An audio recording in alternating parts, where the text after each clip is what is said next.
আসসালামু আলাইকুম। আমার চ্যানেল কুকিং বাই মিতা আপনাদের সবাইকে স্বাগতম। দুধ দিয়ে তৈরি করা হয় এরকম রেসিপি খেতে যেমন অনেক বেশি মজার আর অনেক বেশি স্বাস্থ্যকরও হয়। আজ আপনাদের সাথে চারটি মজার রেসিপি শেয়ার করব, যেগুলো সবগুলো আমি দুধ দিয়ে তৈরি করে নিয়েছি। আশা করছি আমার আজকের রেসিপিগুলো আপনাদের ভালো লাগবে। বাড়িতে যারা সহজ, মজার এবং অল্প উপকরণে তৈরি করে নেওয়া যায় এরকম ডেজার্ট তৈরি করতে এবং খেতে পছন্দ করেন, আজকের রেসিপিটি তাদের জন্য। মাত্র 2 কাপ দুধ দিয়ে ডেজার্টটি তৈরি করে নেওয়া যায়, তবে খেতে যে কতটা মজার হয় সেটা আপনারা তৈরি করে না খেলে বুঝতেই পারবেন না। আর একবার তৈরি করলে নিশ্চয়ই এটা বারবার তৈরি করবেন। ডেজার্টটা তৈরি করার জন্য প্রথমে এখানে একটা প্যানে আমি নিয়ে নিচ্ছি 2 কাপ তরল দুধ। দুধটা আগে থেকেই জাল করে রেখেছিলাম, এখন রুম টেম্পারেচারে আছে। এর সাথে দিয়ে দিচ্ছি 1/4 কাপ চিনি। মিষ্টিটা চাইলে আপনারা কিছুটা বাড়িয়ে কমিয়ে ইউজ করতে পারবেন, তবে এই মিষ্টিটা এটার জন্য পারফেক্ট। আর এর সাথে দিয়ে দিচ্ছি একদম ভোরে 1/4 কাপ কর্নফ্লাওয়ার। এখন এই সব কিছুকে একসাথে খুব ভালোভাবে নেড়ে মিশিয়ে নিচ্ছি। সব কিছু যখন একসাথে খুব ভালোভাবে মিশে গিয়েছে, এখন আমি প্যানটাকে চুলায় বসিয়ে দিয়েছি। আর চুলার আঁচটাকে মিডিয়ামে রেখে এখন এটাকে অনবরত নেড়ে নেড়ে জাল করে নিব। যেহেতু এটাতে কর্নফ্লাওয়ার ইউজ করেছি, এটাকে অনবরতই নাড়তে হবে। নাড়া বন্ধ করলে এটা নিচে পুড়ে বা লেগে যেতে পারে। আর কর্নফ্লাওয়ার দেওয়ার কারণে কিন্তু এই মিশ্রণটা খুবই দ্রুত ঘন হয়ে আসবে। দেখে নিশ্চয়ই বুঝতে পারছেন এটা কত দ্রুত ঘন হয়ে যাচ্ছে। দুধে বলক আসতে আসতেই কিন্তু এই মিশ্রণটা এতটা ঘন হয়ে এসেছে। তবে এটাকে নাড়া বন্ধ করিনি, আমি অনবরত নেড়ে নেড়েই জাল করছি। আর এটাকে ততক্ষণ জাল করতে হবে যতক্ষণ না এই মিশ্রণটা একদম ঘন হয়ে যায়। খুব বেশি সময় লাগে না, এই মিশ্রণটা ঘন হতে 7 থেকে 8 মিনিটের মতো সময় লাগে। তবে চুলার আঁচের উপরে নির্ভর করে কিছুটা কম বা বেশিও লাগতে পারে। এই মিশ্রণটা কিন্তু এখন প্রায় তৈরি হয়ে গিয়েছে। এখন এর সাথে দিয়ে দিচ্ছি 1 চা চামচ ভ্যানিলা এসেন্স। এতে কিন্তু খুব সুন্দর একটা ফ্লেভার আসবে, তবে হাতের কাছে না থাকলে না দিলেও চলবে। ভ্যানিলা এসেন্সটা দিয়েও খুব ভালোভাবে মিশিয়ে নিচ্ছি। এটা কিন্তু তৈরি হয়ে গিয়েছে। এটাকে এর থেকে বেশি আর ঘন করব না, আমি কনসিস্টেন্সিটা একটু দেখিয়ে দিচ্ছি। এখন এটাকে চুলা থেকে নামিয়ে যে পাত্রে সেট করব সেই পাত্রের সাথে সাথে ঢেলে নিতে হবে। আর যে পাত্রে ডেজার্টটা সেট করবেন সেই পাত্রটা আগে থেকেই তৈরি করে রাখতে হবে। আমি এখানে একটা কেকের মোল্ড নিয়েছি, সেটাতে একটা বেকিং পেপার লাগিয়ে কিছুটা তেল ব্রাশ করে নিয়েছি। এতে খুব ইজিলি এটা মোল্ড আউট হয়ে আসবে। তবে আপনারা চাইলে আপনাদের পছন্দ মতো যে কোনো পাত্রে এটাকে সেট করে নিতে পারেন। বেকিং পেপার লাগাতে না চাইলে শুধু তেল ব্রাশ করেও নিতে পারেন। সম্পূর্ণ মিশ্রণটাকে ঢেলে নিয়েছি, এখন এটাকে পুরোপুরি সেট হওয়ার জন্য রেখে দিচ্ছি। কিছুটা ঠান্ডা হওয়ার পর এটাকে নর্মাল ফ্রিজে রেখে দিব 2 থেকে 3 ঘন্টার জন্য, তাহলে এটা পুরোপুরি সেট হয়ে যাবে। 3 ঘন্টা পরে আমি ডেজার্টটাকে ফ্রিজ থেকে বের করে নিয়ে এসেছি। এখন এটাকে মোল্ড আউট করে নিচ্ছে, তারপর এটাকে পিস পিস করে কেটে নিব। আমি কেটে আপনাদের দেখিয়ে দিচ্ছি। আপনারা কিন্তু আপনাদের পছন্দ মতো এটাকে ছোট বড় যে কোনো সাইজেই কেটে নিতে পারেন। আর এই ডেজার্টটা দেখতে যেমন সুন্দর, খেতে কিন্তু তার থেকে অনেক অনেক বেশি মজা। রেসিপিটি অবশ্যই ট্রাই করবেন বাড়িতে। আর ট্রাই করলে কেমন লাগলো আমাকে কমেন্ট সেকশনে জানাতে ভুলবেন না। আর আমার আজকের রেসিপিটি যদি কোথাও আপনাদের একটুখানিও ভালো লেগে থাকে, প্লিজ আমার চ্যানেলটি সাবস্ক্রাইব করে রাখবেন। আমি এটাকে পিস করে কেটে নিয়েছি। এখন এটার টেস্ট আরও কিছুটা বাড়িয়ে নেওয়ার জন্য আমি এখানে কিছুটা গুঁড়া দুধ নিয়েছি। এখন এই গুঁড়া দুধের ভেতরে এটাকে খুব ভালোভাবে কোট করে নিব। এটা কিন্তু টোটালি অপশনাল। গুঁড়া দুধ দিলে এটার টেস্টটা আরও কিছুটা বেড়ে যাবে এবং দেখতে অনেক বেশি ভালো লাগবে। না দিলেও কোনো সমস্যা নেই, এমনিতেও সার্ভ করতে পারেন। ঠান্ডা ঠান্ডা ডেজার্টটা খেতে অসাধারণ লাগে। ছোট বড় সবার খুবই পছন্দ হবে। আর কাউকে তৈরি করে খাওয়ালে সে তো প্রশংসা করবে এবং রেসিপিও চাইবে। দুধের এই পুডিংটা কিন্তু সার্ভ করার জন্য এখন একদম রেডি। এখন চলে যাচ্ছি দ্বিতীয় রেসিপিতে।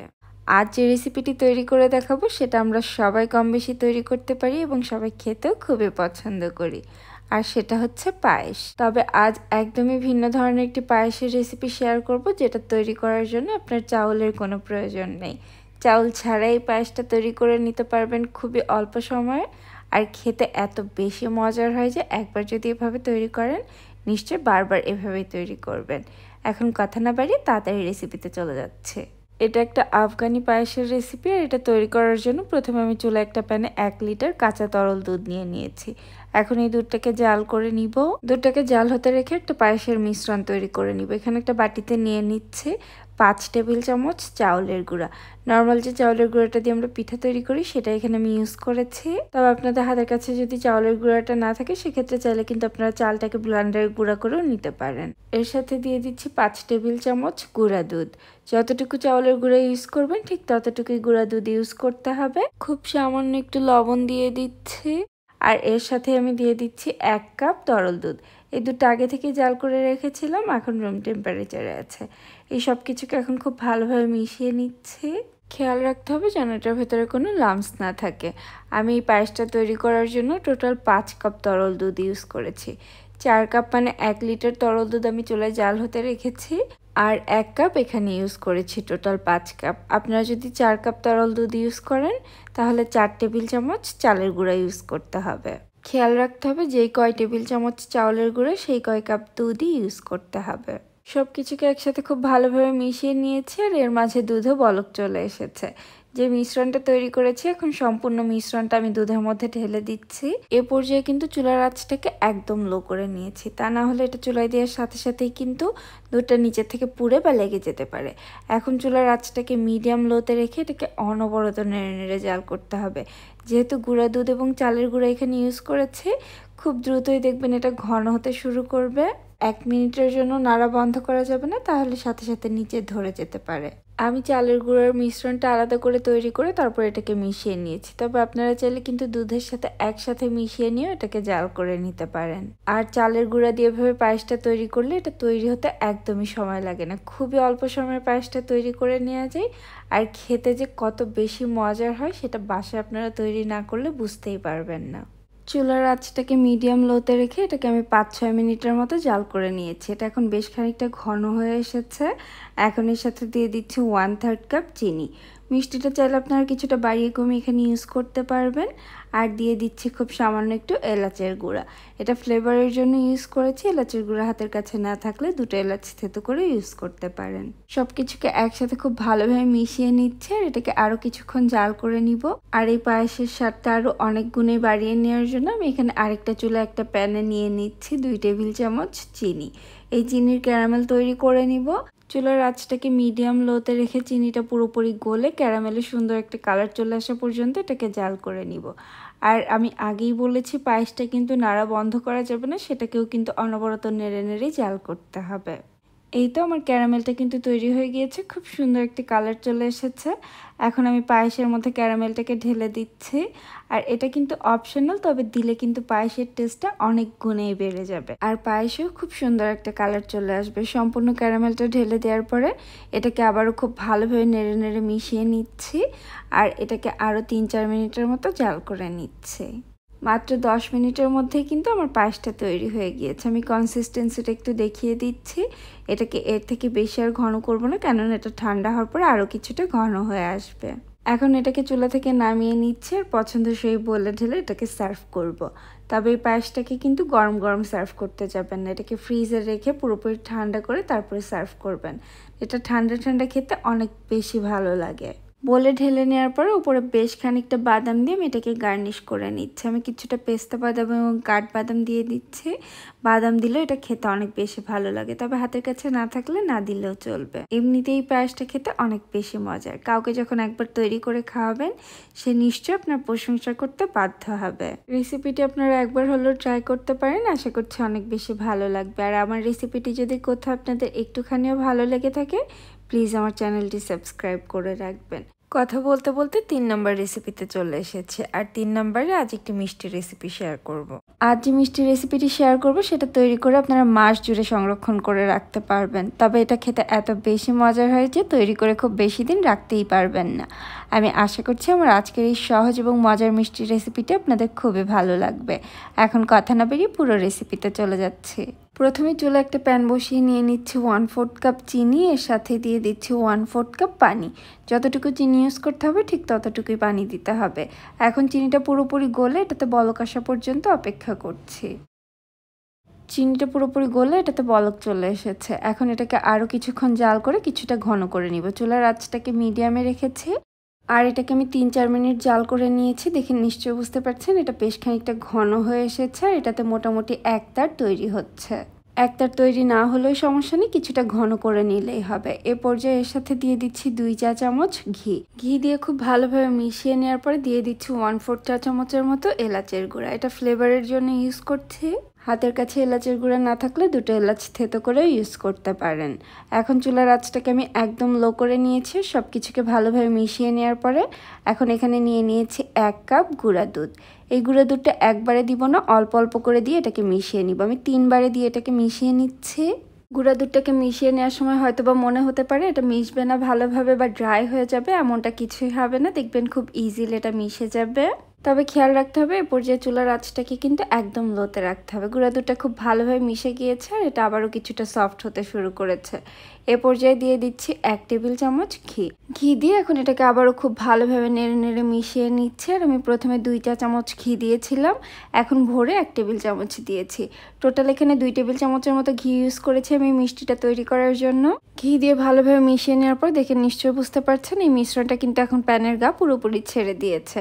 এটা এখন তৈরি হয়ে গিয়েছে। চুলা থেকে নামিয়ে নিব আর নামিয়ে নেওয়ার সাথে সাথে যে পাত্রটাকে সেট করব সেই পাত্রে ঢেলে নিব। আমি আগে থেকে এখানে একটা কেক টিন নিয়ে নিয়েছি, সেটার ভেতর একটা বেকিং পেপার লাগিয়ে নিয়েছি। এতে খুব ইজিলি মিষ্টিটা বের হয়ে আসবে। তবে আপনারা চাইলে কিন্তু অন্য যে কোনো কিছুতে এটাকে সেট করে নিতে পারেন। বেকিং পেপার লাগাতে না চাইলে কিছুটা ঘি ব্রাশ করে নিতে পারেন। তারপরে এই মিশ্রণটা গরম থাকা অবস্থাতেই খুব দ্রুত একটু চেপে চেপে সেট করে নিতে হবে, কেননা এই মিশ্রণটা খুব দ্রুত সেট হয়ে যায়। আমি এটাকে স্প্যাচুলার সাহায্যে একটু চেপে চেপে পাতলা করে সেট করে নিয়েছি। তারপর এটা সেট হওয়ার পর আপনারা আপনাদের পছন্দ মতো যে কোনো শেপে এটাকে কেটে নিতে পারেন। তবে যদি এটাকে পুরোপুরি ঠান্ডা করে তারপরে কাটতে যান তাহলে কিন্তু মিষ্টিটা বেশ শক্ত হয়ে যাবে, তখন কেটে নিতে গেলে এগুলো ভেঙে যেতে পারে। সেজন্য চেষ্টা করবেন হালকা একটু গরম থাকা অবস্থাতে এগুলোকে কেটে নেওয়ার জন্য। এটা পুরোপুরি ঠান্ডা হয়নি, আমি এখন এটাকে কেটে নিচ্ছি। আর আমি এটাকে লম্বা লম্বা শেপে কাটছি। আর আমি আগেই বলেছি আপনারা আপনাদের পছন্দ মতো যে কোনো শেপেই কাটতে পারেন। হালকা গরম থাকা অবস্থাতে এটা প্রায় সেট হয়ে এসেছে, ঠান্ডা হয়ে গেলে পুরোপুরি সেট হয়ে যাবে। এই মিষ্টিটা খেতে যে কত মজার হয় তৈরি না করলে আপনারা বুঝতেই পারবেন না। পাশের রেসিপিটি অবশ্যই একবার হলেও ট্রাই করবেন, আর ট্রাই করলে কেমন লাগলো আমাকে কমেন্ট সেকশনে জানাবেন। এভাবে মিষ্টিটা তৈরি করে কিন্তু আপনারা মাস জুড়ে নর্মাল ফ্রিজে সংরক্ষণ করে রেখে দিতে পারেন। তবে মাস জুড়ে রাখতে পারবেন না, তৈরি করার 2-3 দিনের মধ্যেই দেখবেন সব শেষ হয়ে গিয়েছে। এখন চলে যাচ্ছি 4 নাম্বার এবং সর্বশেষ রেসিপিতে, যেটাও কিনা আমি একটা মিষ্টি তৈরি করে দেখাবো। আজ আমি আপনাদের সাথে ছানার সন্দেশ বা ছানার মিষ্টির একটি রেসিপি শেয়ার করব। এটা তৈরি করে নেওয়া খুবই সহজ, তবে খেতে খুবই মজার হয়। আমি আশা করছি রেসিপিটা আপনাদের ভালো লাগবে। মিষ্টিটা তৈরি করার জন্য আমি চুলা একটা প্যানে 1 লিটার ফুল ক্রিম তরল দুধ নিয়ে নিয়েছি। চেষ্টা করবেন ফুল ক্রিম দুধটা ইউজ করার জন্য, তাহলে মিষ্টির টেস্টটা অনেক বেশি ভালো আসবে। আর এখানে অবশ্যই কাঁচা দুধটা ইউজ করতে হবে।